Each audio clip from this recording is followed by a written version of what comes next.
آگے بڑھیں اور آپ کو بتائیں پشاور کے علاقے حسن خیل میں گیس پائپ کو دھماکے سے اڑانے کے واقعے کا مقدمہ تھانہ سی ٹی ڈی میں درج کر لیا گیا ہے۔ ایف آئی آر کے متن کے مطابق دہشت گردوں نے تخریب کاری کے لیے گیس پائپ لائن کو بارودی مواد سے اڑایا۔ تفصیلات جاننے کے لیے ہم نے رابطہ کیا ہے نمائندہ جیو نیوز ابوبکر صدیق سے۔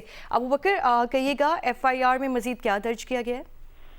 دیکھیں جی، یہ حسن خیل میں گیس پائپ لائن کو دھماکے سے اڑانے کا واقعہ جو ہے پیش آیا تھا، اور باقاعدہ طور پر اس کی ایف آئی آر جو ہے وہ تھانہ سی ٹی ڈی میں درج کر لی گئی ہے، اور پولیس کے مطابق یہ ایف آئی آر جو ہے تھانہ متنی کے ایس ایچ او کی مدیریت میں جو ہے وہ درج کی گئی ہے۔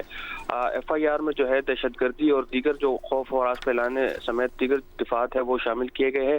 ایف آئی آر متن کے مطابق دہشت گردوں نے تخریب کاری کے لیے جو ہے گیس پائپ لائن کو بارودی مواد سے اڑایا، اور ٹھیک ہے، ابوبکر صدیق ہمارے ساتھ موجود تھے، ہمیں تمام تر تفصیلات سے آگاہ کر رہے تھے۔